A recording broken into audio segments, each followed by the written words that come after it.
ধলাই উপনির্বাচনে কে পাবে শাসক দলের টিকিট এ ব্যাপারে এখনো কোনো পাকা সিদ্ধান্ত হয়নি, কিন্তু শাসক দলের টিকিটের জন্য দৌড়ঝাঁপ রীতিমতো তুঙ্গে।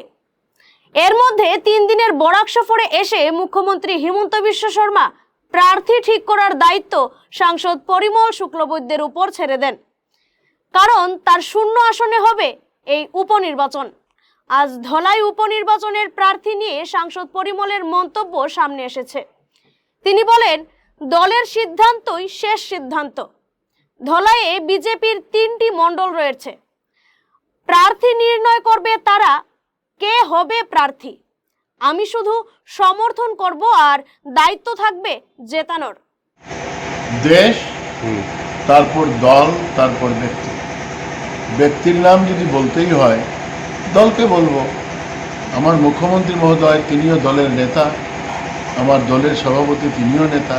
কাজে নেতৃত্ব যে কোনো জায়গাতে আমার ভারতীয় জনতা পার্টির আমার বলা মানে আমি নেতা নই, আমি আজকের দিনে ধলাই সমষ্টির একজন ভোটার্স, নির্বাচক।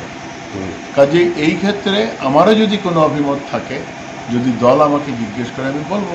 নাহলে মাননীয় মুখ্যমন্ত্রী সমগ্র আসামকে ভালো করে জানেন। দলকে পরিচালনা করার শুধু আসামে নয়, বিভিন্ন জায়গায় তিনি পরিচালনা করেন। দেখছেন আপনারা নির্বাচনে তিনি যান, এগুলো আমার বলার কথা নয়, সমগ্র ভারতবর্ষ দেখছে। এক অভিজ্ঞ বিজ্ঞ এক পণ্ডিত ব্যক্তিত্ব। কাজে এই ক্ষেত্রে তিনি আমাকে মর্যাদা দেওয়ার জন্য হয়তো বলেছেন, কারণ আমি হয়তো ঠিক আছে এখানে দীর্ঘদিন ছিলাম সেই হিসাবে বলেছেন পরিমলদা বলবে, কিন্তু আমি না বললেও মাননীয় মুখ্যমন্ত্রীর জানা আছে কে হলে ভালো হবে। তিনি যাকেই দেবেন উনাকে জিতিয়ে দেওয়ার দায়িত্ব উনারও আছে। এই কথা নয় যে তিনি ঘরে বসে থাকবেন, আমাদেরকে বুদ্ধি দেবেন, পরামর্শ দেবেন।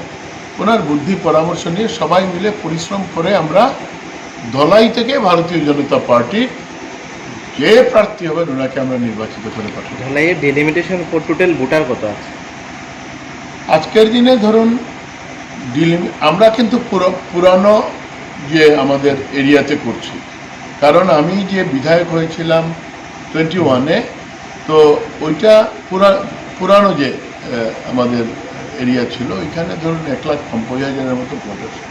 এবার বেড়েছে, কিন্তু এটা নতুনে তো আমরা যাচ্ছি না, নতুন 26-এ হবে, পুরানো অনুযায়ী হবে। মন্ডল কটা আছে? মন্ডল 3টা আছে। 3টা মন্ডল থেকে এখন পর্যন্ত আপনি কতজন প্রার্থীর নাম পেয়েছেন? এই তো বললাম, আমি গতকালও একজন দিয়ে গিয়েছে। আমি তো বললাম আপনাকে, ধরুন